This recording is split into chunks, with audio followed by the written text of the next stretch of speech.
Olá, irmãos! Sejam bem-vindos ao programa da Escola Bíblica da Primeira Igreja Batista de Irajá. Aqui nós estudamos juntos a boa palavra de Deus. Aproveite para inscrever-se em nosso canal, ativar o sininho de notificações e compartilhar os nossos vídeos para que outras pessoas tenham acesso a essa boa palavra. Você também pode nos seguir nas nossas redes sociais, EBD, Igreja de Irajá, e Missões, Igreja de Irajá. E nós continuamos estudando nesse trimestre o tema A Doutrina Bíblica da Oração, seguindo a revista Compromisso. Já vamos para a lição de hoje, mas antes, vamos ao Momento Missionário.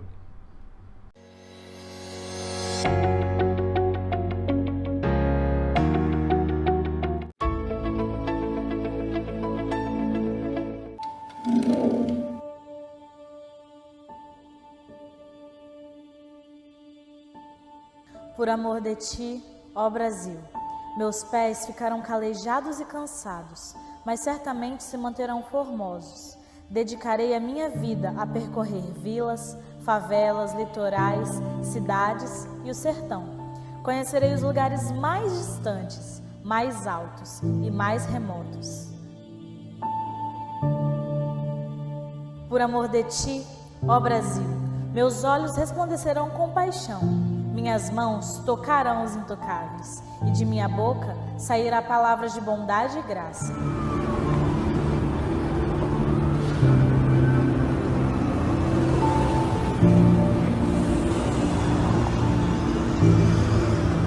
Por amor de ti, ó Brasil, me sentarei com prostitutas, conversarei com os que estão à margem da sociedade, cujo desprezo é a sua principal companhia, e com minhas mãos os doentes serão tocados. Por amor de ti, ó Brasil, manterei viva a esperança de ver o sertão transformado. Irei até o sertanejo e com bondade escutarei suas histórias. O meu coração, como o coração do Mestre, irá se encher de amor, assim como minha fé de que do chão seco pode transbordar um manancial. No prato vazio há de ter o pão, e no coração uma fonte de água viva. Por amor de ti, ó Brasil, chegarei perto dos mais pobres, os ajudarei a sonhar e a viver com dignidade, erradicando assim a fome de pão e de justiça. Por amor de ti, ó Brasil, olharei para as estatísticas e verei gente. Por amor de ti, ó Brasil, apresentarei ao índio um Deus vivo, que criou o sol, a lua e as estrelas. Chegarei aos palácios de poder e falarei de um governo supremo. Por amor de ti, ó Brasil, mostrarei às crianças que sofrem abuso um toque de compaixão. As mães, desoladas e tristes, receberão consolo e paz. Por amor de ti, ó Brasil, ensinarei à cultura cigana uma nova leitura de mão. Mãos que ficaram ensanguentadas, trazendo uma história de vida eterna. Por amor de ti, ó Brasil, pregarei aos quatro cantos a mensagem de um Deus que tem uma paixão peculiar pelo esquecido. O que a sociedade despreza, Ele acolhe. O que o mundo destrói, Ele recupera. Ele me amou, com Ele aprendi a amar. Ao Brasil, devolvo o que de melhor recebi, seu amor.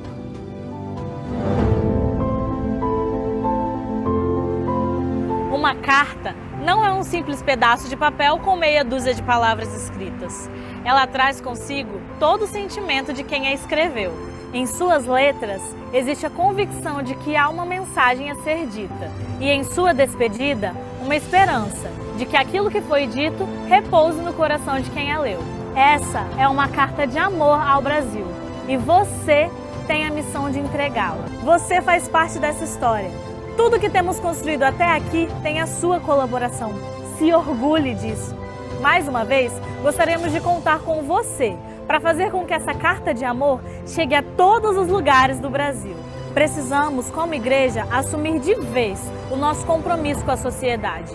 Ir às ruas, abraçar os desabraçados, amar os que são odiados e discipular os sozinhos. Jesus se aproximou dos excluídos, curou os enfermos, perdoou os condenados e adotou os perdidos. Mas, sobretudo, Jesus amou. Grandes coisas tem feito o Senhor por nós e isso nos enche de alegria. Cumpra o seu papel, declara o seu amor ao Brasil.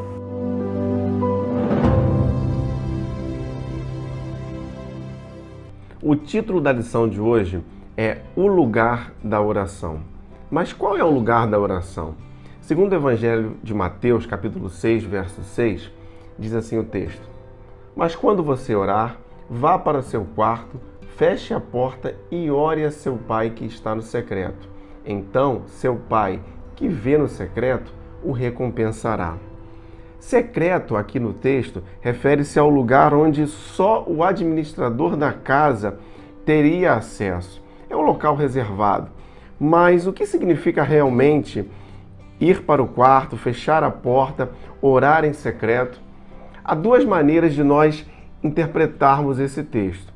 A primeira, ir literalmente para o seu quarto, trancar a porta e ali orar. Sim, é muito bom nós termos um local reservado, separado, longe do barulho, do movimento, para nos dedicarmos à oração. Mas o próprio Jesus, ele não orava somente em locais reservados. Jesus, ele orou com seus discípulos, ele orou em público na ressurreição de Lázaro, ele orou na multiplicação dos pães e peixes. Então, se é assim, o que realmente está sendo ensinado quando o texto nos diz que devemos orar em um local secreto? E aí nós chegamos à segunda possibilidade de interpretar esse texto. Ao orar, devemos fazer do mais profundo do nosso ser. Como assim? Vamos lá, Jesus aqui nesse texto de Mateus 6, ele está fazendo um contraste entre a hipocrisia e a sinceridade. O verso 5 nos diz o seguinte: E quando vocês orarem, não sejam como os hipócritas. Eles gostam de ficar orando em pé nas sinagogas e nas esquinas, a fim de serem vistos pelos outros. Eu lhes asseguro que eles já receberam sua plena recompensa. Jesus aqui está falando daqueles que são hipócritas, se referindo àqueles que estão fazendo a oração para aparecerem. Eles estão preocupados com a aparência, estão preocupados em ser vistos. Então, nós podemos perceber aqui nesse texto que Jesus ele está se referindo não a uma questão de localização, mas a uma questão de atitude, quando ele fala para que nós oremos no secreto. A nossa atitude deve ser diferente. Ele está ensinando que nós, quando vamos orar, temos que fazer uma escolha. A escolha de estar preocupados com o elogio das pessoas, daqueles que estão nos vendo, ou estarmos voltados exclusivamente para o Senhor, aquele que nos vê no secreto e ele sim nos recompensa. Então, Jesus não tolera que pessoas façam coisas boas para aparecerem, que pessoas queiram se mostrar naquilo que estão fazendo supostamente para encontrar, para chegar a teu Pai. Mesmo na oração, nós temos que ter muito cuidado em termos uma postura mais humilde, e já vamos falar sobre isso. Mas então, para que Deus responda às nossas orações, nós devemos orar a partir do lugar onde só Deus nos enxerga. E qual é o lugar que somente Deus nos enxerga? Jeremias capítulo 29, verso 13, diz assim: Vocês me procurarão e me acharão quando me procurarem de todo o coração. Irmãos, o nosso coração é o local aonde somente o Senhor nos enxerga. Ele é o nosso quarto secreto. É nesse lugar que cabemos somente nós e Deus, onde Ele nos ouve e responde às nossas orações. Mas então, no mesmo texto, Jesus aqui também está nos ensinando como devemos orar a Deus no quarto secreto. Primeiro, nós devemos orar a Deus no nosso quarto secreto com humildade. Mateus capítulo 7, versos 7 e 8, diz assim: Peçam e lhes será dado, busquem e encontrarão, batam e a porta lhes será aberta. Pois todo o que pede, recebe, e o que busca, encontra, e aquele que bate, a porta será aberta. devemos orar ao Senhor com humildade. Isso porque orar é um exercício de dependência de Deus. O verso número 8 aqui fala de pedir, buscar, bater. Nós que somos humildes não temos problemas em pedir, buscar, bater, mas aquele que não é humilde, ele vai ter dificuldade em estar pedindo, em estar buscando. Nós temos que fazer a nossa parte, sim, fazer de maneira humilde. O Evangelho de Lucas, capítulo 17, verso de número 10, diz assim: assim também vocês, quando tiverem feito tudo o que lhes for ordenado, devem dizer: somos servos inúteis, apenas cumprimos o nosso dever. Fazer a nossa parte é nós não nos exaltarmos por aquilo que fazemos, é nós reconhecermos e termos completamente dependência da graça de Deus em nossas vidas. Ainda no Evangelho de Lucas, capítulo 5, versos de 1 a 7, vai falar sobre o evento da pesca maravilhosa. E especificamente do verso 4 ao verso 6, o texto diz assim: tendo acabado de falar, disse a Simão: vá para onde as águas são mais fundas, e a todos: lancem as redes para a pesca. Simão respondeu: mestre, esforçamo-nos a noite inteira e não pegamos nada, mas porque és tu que estás dizendo isso, vou lançar as redes. Quando o fizeram, pegaram tal quantidade de peixe que as redes começaram a rasgar-se. Orar é declarar a dependência de Deus. Aqui no texto que nós lemos, nós precisamos perceber que quem tem os peixes, ou quem determina onde os discípulos vão jogar as redes, é o Senhor. O Senhor é aquele que tem os peixes para nós. Por isso, os nossos esforços nem sempre vão surtir efeito. Nós temos que aprender a depender plenamente do Senhor, com humildade, porque nós não vamos dar conta de todas as situações que temos em nossa vida sozinho. Nós precisamos depender constantemente do Senhor.